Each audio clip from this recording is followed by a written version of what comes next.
are watching Faith World TV. Faith World TV, changing the world with the Word of God. Hello, good afternoon. Welcome back to Faith2WORK. My name's Brenda Thompson-Murray and I'm from Elaine Recruitment. Welcome. Nice to have you with us again this week. So last week, hope you were tuning in. We had amazing guests, Luke and Maria, come along to talk about the charity Suited and Booted. What a great charity that is. You know, it must be so reassuring to you all to know that we have those great charities out there that are actually helping people get back into work. You know, that's amazing. So for all of you that kind of was tuning in last week and you were impressed as I was impressed, if you really want to get in touch with Suited and Booted, maybe you want to have a chat more about what they do, maybe you want to make a donation to them, please go to their website, which is www.suitedbootedcentre.org.uk. Okay, and then you can maybe see what they have on their website and get in touch with them there. Okay, so this week I am just so privileged to have this particular guest come to talk to us today. He has had a very tough journey and he is very courageous, and he's come along today to share his journey with us and talk about how he managed to get through the pandemic with the struggles that he had to face. So I am just so delighted to welcome Paul. Welcome, Paul. Hello, thank you for having me. Thank you so much. Well, thank you for coming. How are you? I'm very well, thank you very much. Confidence is brimming now. Brilliant. Very good. Well, like I said, it's just great to have you with us. So, Paul, let's just start off with some questions, because I know that everybody else is excited to know For sure. and wanting to know about your journey. So can you tell us about your life pre-COVID? For sure. I guaranteed myself that I was going to get work in 2019, and I did. I landed myself a job in a pub, and the landlord of the pub asked me to move in. So I moved into the pub and I started working as a chef. Very, very happy in 2019. 2020 started now, and I was working very hard as a chef, and the pandemic struck in March, leaving the pub shut for 3 months. I was isolated into the pub, and the pub shut down. All the produce got thrown away, alcohol got ditched because it was going off. Yes. And we reopened again in July with the Help Out to Eat Out scheme through the government, which helped the pub revitalise itself again. So we got really busy again for a couple of months. Good. And then the pub shut down again in Yes, October. the next lockdown, I remember. Through the circuit breaker. Yeah. And then we were all isolated again in our rooms, because I was living there. Yes. The pub shut, and the same thing happened again. All the produce got thrown away, alcohol got thrown away. Landlords started getting very angry with the situation. But we reopened again in November, and this was okay. So everything started getting better again. But then we shut again in December. And this is when things started to go bad, because the landlord got rid of the people who were living in the pub, including myself. Some staff members got told they had to leave the pub through. The pub wasn't doing very well no more, so things started getting a little bit bad there. So I had to leave. I was given my 28 days notice in December 7th. So I had to find somewhere to live, but I couldn't find nowhere to live because of the pandemic. Nowhere was open, so yeah, it was must have been very difficult, because I guess the pub had this whole journey where they were opening and then they had to close, and then they had to open. So it sounds like they were really trying to keep you guys going and keep the pub going, but it was just so difficult, wasn't it? I guess for them and for many businesses out there. So you're saying that by November now it was just too hard for them to yeah, that's right. Staff were getting laid off, and the people that were living in the pub, me and a couple of other guys, we got our notice to quit, so we had to leave the pub. Goodness. So at the end of December I found myself homeless. Oh my gosh, wow. I mean, that must have been so difficult to have to kind of accept that. So what happened, Paul, when you then was faced with that homelessness? Okay, so I packed my bags and I said goodbye to the landlord, and I walked out of the pub, walked down the street, and I found Brixton, And I decided that I needed to be somewhere because I heard of the scheme that the outreach people can come find people who are homeless and help them find temporary accommodation. So I decided to stay where I thought would be the safest place to stay, which would be at a church. Wow. So I camped out on the church, put my sleeping bag down with a couple of bags I had, and I started sleeping rough, which was very difficult because I've never experienced this before. Of course, And exactly. It was the middle of winter and it was very, very cold, and I wasn't really ready for what lied ahead.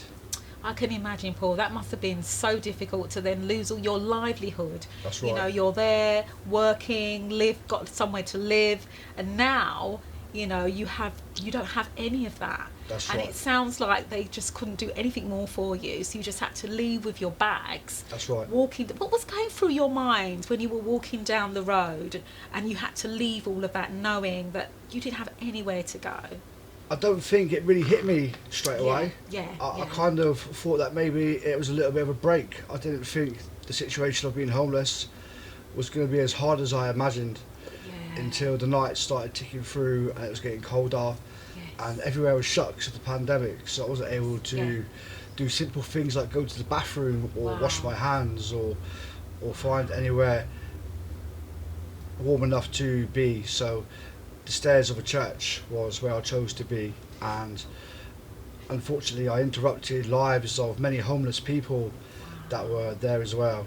And this became quite traumatic for me because I didn't want to get involved with what these homeless people were getting up to, but then I realised that I was homeless as well. So exactly, you're one of them in a sense, aren't you? So you're walking down the road, you're realising, you know what, this is not what I've planned, but I'm going to go with it.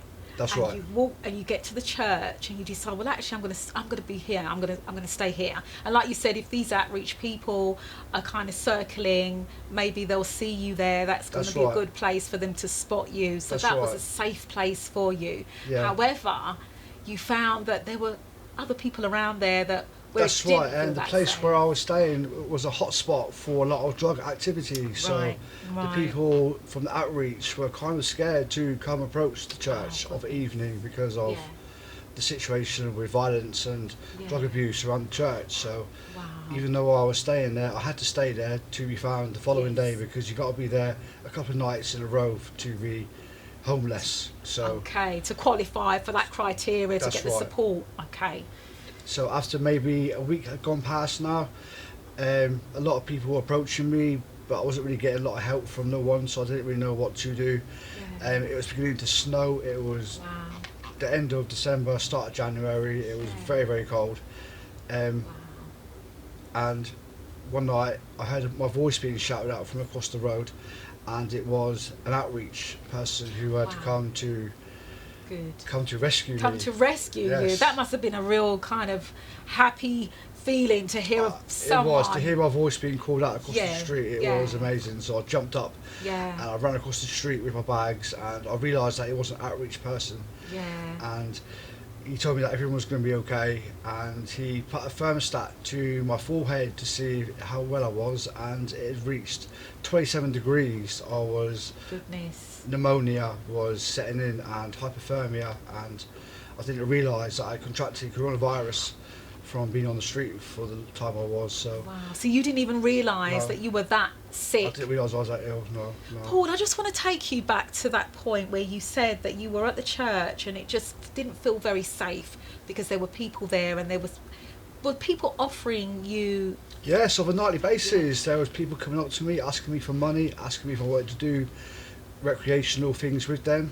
And there was prostitutes doing things around me, and it got very scary at sometimes. I had to hide under my sleeping bag with people coming up to me and asking for things, and that must have been very difficult. Yeah, it must have been very difficult. And how did you manage to sustain from that? Because I can imagine, like, you know, I mean, you're there, you don't know how long you're going to be there for. I didn't know. You don't know how long you're going to be around these people for. Maybe, you know, you could thought, oh, well, maybe I need to make friends and maybe get involved. So how did you manage to actually sustain from getting into that kind of activity? I think I kept a sense of hope about me, knowing that I was going to be able to get through this, and that I was important enough to see through the trauma that I was going through Yeah. and be able to get through it and come out the other side. So I think hope was definitely my main source of That's faith amazing. to get through things. Yeah, that's brilliant. I mean, sometimes, it even says in the Bible that, there's such as small as a mustard seed. If you have hope, God can magnify that. And I just feel that, from what you said, that hope was it was like the sunshine. It was that got you through. That's right. That spark of hope I had in me, I didn't want to go out because I knew that if things had got any worse, I may have lost the hope and joined the homeless family around me that I was living with, so to say. So the hope it's kept me alive. bad already, so you just didn't want to make it any worse than what it was, and you had hope that it was going to change. It wasn't going to remain like that. That's right. Wow. So I kept strong. I kept my spirits high by believing that things were going to get better, no matter how bad they got. So I think my strength and resilience started to shine through, which I never knew I had before. Well, you have it. I obviously know now that I do have this. Absolutely, exactly. And I just want to talk about also your family, because I know that, you from when we spoke that you have family. So Of course, that? How was that in terms of that connection with them or the disconnection? I have a girlfriend and I have a daughter, and she has 2 elder children with her. I was living in the pub to save money up to start renting a house for us all to live in. I see. So when the coronavirus pandemic struck, it kind of took my plans away at the same time. So I lost everything. And the coronavirus unfortunately struck my girlfriend and my daughter too at the same time. So the isolation had to be kept apart, so I couldn't even go to visit them due to the isolation rules. So that isolated you even more, because That's right. now you didn't even have somewhere where you could go where you would have got support and That's the right. love and a bit of security. So you was kind of shut off. And what made it worse too was when my phone ran out of battery, I wasn't able to charge my phone anywhere due to the lockdown and nowhere being open. So, and the more rough I looked, I was trying to go to the kiosks around Brixton to get my phone charged, and they obviously thought I'd stolen the phone because of how you looked, how rough I was beginning to look. Yeah. So this was always becoming worse. It's day just by day. It's those basic things, isn't it, that we can take for granted sometimes. Charging the phone, just that going to the toilet. Just those basic things. That's right. Was removed from you. That's right. One evening I went to the bathroom and I didn't think that I'd have to take my bags with me. I went to the toilet, came back, and there was a gentleman running down the street with one of my bags. I couldn't chase after him because the rest of my bags were in the hallway to the church, so I had to just let my bag be run off with himself. Yeah, you just had to let him go, because it was either run after him and then have someone take the last bag that you have, and maybe you wouldn't even catch him, so you weighed it up. Well, that was quick thinking. And there was another night too when someone was trying to steal the trainers from my feet as I was sleeping under my sleeping Whilst bag. they were on your feet? While they were on my feet, somebody was trying to take them off my feet. How was that? I mean, that must have been so frightening. I began to become so desensitised to it that I was beginning to get a bit used to these crazy things happening around me, because I didn't quite know what I was going through. So to be experiencing this, I thought this may be what is happening to people. So I was becoming quite scared. Yeah, of course. Yeah, and you're realising, wow, this is what people go through when they're sleeping on the streets, or when the homeless people. That's right. It's a different world out there, isn't it? It's a very different world at night, definitely. I didn't want to succumb to drugs and alcohol to help me get through these things, so I remained drinking water when I could find it. And just hearing your story, it's moving me, and I can imagine, viewers being moved by this, because, as often, where we have our homes and, we're able to do those basic things, and we walk along the street and we see people on the street that are homeless, and, the night time, it just becomes a different world. That's right. A very unsafe world for them. And we often don't hear about that. We just hear about them being on the street and being homeless and wanting to, maybe they might be begging and asking for money, but actually there is a real unsafe area for their lives. That's right. When it becomes, probably in the daytime too, and then, like you say, you kind of get used to it to the point that it's that's life almost. That's right. But that wasn't life for you. No, Wasn't after life for you. the outreach, people found me, and I was Yeah. taken to hospital with pneumonia and coronavirus. I Yeah. was isolated for the 14 days until I was Wow. negative, Yeah. and then Good that you were negative. yes, Yes. so I got out of the hospital, Yes. and I was swiftly moved into a hostel where I stayed there for about 2.5 months. Where How was that? So going from that transition, even though of course, you know, it's that stepping stone, but how was that? How did you feel when you got moved to that hostel, that from the streets? I believe myself, I was relieved to Good, be off the street and Yeah. out of hospital. I began to probably feel a little bit better about myself. Yeah.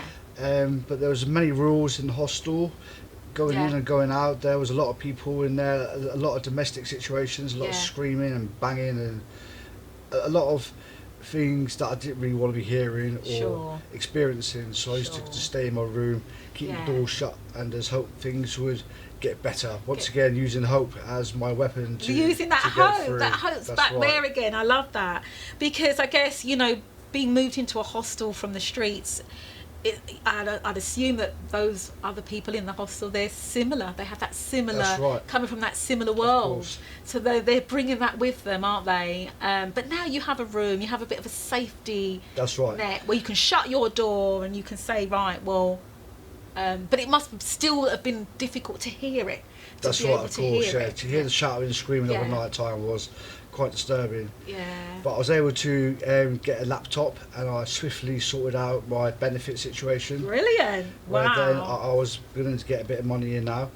And Thames Link, the people who referred me to the hostel, referred Yeah. me to the House of St Barnabas in London, Good. where I was offered the chance of an interview to get onto a programme which was going to get me into employment, Brilliant. which was a major relief for me, knowing that I was going to be able to start doing something for myself Yeah. and stop worrying, and maybe Wow. start a life that I'd lost quickly and retrieved again. So it was Yeah. good for me to get this opportunity. I can imagine, you know, I guess when you're in a really difficult situation and you have hope that you're going to get out of it, that's one thing, isn't it? But when you actually start seeing that hope come into life, That's right. and you start seeing those changes and the possibilities, that's what really makes you understand that, yeah, that hope, that was worth it. That's right. I'm glad I was in hope with that. I very believe in myself for having that Yeah. hope. And Yeah. when I went to the House of St Barnabas, I met a lot of people, and I was still a little bit scared of being around people due to the anxiety I'd felt for the last few weeks. Of course. So even being around people again during the pandemic was Yeah. quite a strange thing, but I swiftly got sorted out, and I was able to get some new clothes from Suited and Booted, which helped me Yes, tremendously. Suited and Booted, who Definitely. were our guests last Yes, week. I mean, they they're just amazing, aren't they? Made a tremendous impact Yeah. on my life. I went from wearing a dirty pair of tracksuit bottoms to now wearing a very smart suit where I enjoy wearing, and it has raised my confidence knowing. Is this the compliments? Yeah, this is the suit. Yes. and I Oh, yeah. feel- Well, I know men tend to look very dapper, or people that come through Suited and Booties, but yeah, you look very dapper yeah, today. I feel actually. very confident about myself now. Yeah. No, and I think, and I'm just really I feel quite empowered by you. You know, to know that. That there is hope. There is hope There for is. people that hit rock bottom, because basically you were literally rock bottom, I was lying down On a on the sleeping floor. bag on the floor. Yeah, with nowhere to go, with nothing. No, And you managed to pull yourself out of that. I did indeed. And that, you know, I have to kudos to you, and you know, it that shows strength, and Thank you that so I much. feel like really empowered by you, and you're and inspired by your journey. Thank you. Definitely. So what would you say to those who may have lost their job due to the pandemic? Because we know that there's been many of them. I mean, you hear it on the news. The statistics come up all the time of people that have, you know, lost their jobs. You know, they've been out of, or they've, you know, they've had to leave their jobs due to sometimes like yourself, that like the business just can't function, or they've just had to let some people go, or even those that have been looking for work, and now the pandemic's hit, they definitely can't find work now. It's so difficult. So what would you say to people anyway? First off, I would probably now the isolation and pandemic is not as bad as it was during the time that I had So no we're easing contact with out. nobody. Yeah. I would definitely say get as much help and as you can. Try to source help from every place you can. Really, you know, I would phone people and just try to get as much help as quickly as possible. Don't fall into a rut of staying on the floor. Just try to get help every day and try and move forward and don't get stuck. Don't get stuck, exactly, because I think that's a really powerful word, don't get stuck, because you didn't get stuck. No. You didn't get stuck. You made sure you didn't get stuck, and that was you. You did that. You took control of your life, even though you felt that your life, you know, it was almost like you were, near enough to the end, you were sick.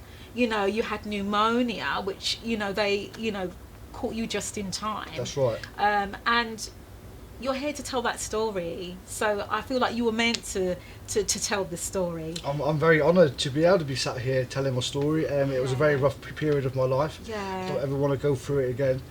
So my main story to people out there is don't succumb to the street. Don't feel it's the end of the day, and don't lose hope, you know, and always realise that there's going to be something better out there for you, and keep going, and you've got this. Yeah, exactly, and you're a great example of that, because often you hear about people, you know, may have lost their jobs, or they may have, you know, had to deal with really difficult situations in their life. But actually, what you've demonstrated in this meeting here with you is that, you know, you lost everything. You know, we all try to hold on to something, you know, but there was nothing to hold on to. Not even, you just about held on to your shoes. I just about held on to my trainers, that's right. Yeah, your trainers, you know, so it got down to that really, you know, you took it right down to the bone. It did. It got very serious at one point, and I thought that I may have given up, but I didn't, and I used my strength of resilience to keep myself out of trouble, and I didn't succumb to the street life, and something pulled me out of there, and I'm here now to be able to talk about it in a positive manner. Exactly, and talk about that strength and own it, you know, because I feel that you own that strength as well. I can imagine big things for you, Paul. I'm sorry, like, I could just imagine really big things for you, because you own that strength, and thank you. You can only get stronger from that, you know, because you're not going back there. Not at all, never again. No, you're not. I'm you're really not. I can see that. I to believe be able to that. share this with people. I think it's important for me to be able to tell people that not every homeless person is someone who's given up on their life, but someone who wants to move forward and get employment and do good positive things. And thank you for that, and thank you for so sharing much. that, because I think that's right. I think people tend to think that, you know, people that are homeless, they label them, and they, you know, it's a statistic. Oh, you know, they're homeless, they're on drugs, you know, they prostitute, or, you know, they have all these different really negative labels attached to them, and it's so easy to walk past them on the street and ignore them. But actually, what you're saying is no. You know, we're human beings. That's right. With hopes, strength and courage.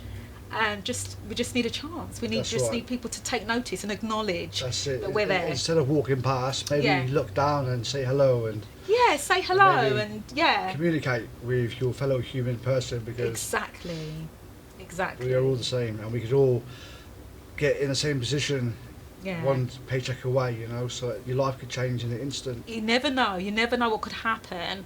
And I think your testimony is so strong, because really what, again, you demonstrate is the fact that, you know, things did change for you, and you didn't know they would, but they did, and it's just up and up now, isn't it? It is, definitely. The world's my oyster now, and I'm feeling very confident in my new suit.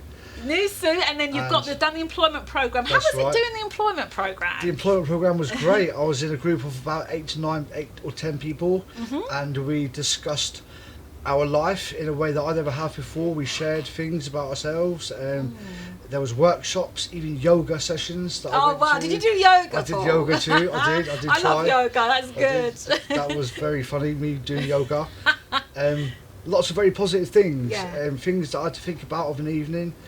Thinking about myself, on who I am as a person. That was very important. It was very good for me to know that I've become very strong in what I've done, and I'm quite a leader in the group I'm in. So I was able to encourage my friends around me to speak up and say how they feel about things. And oh, that's brilliant. So that strength that you had for yourself, you're now sharing it with others. Exactly. Yeah, you've got so much of it that you're able to help others. So well, and that's what I want to do. Yeah. And I recently graduated from the course.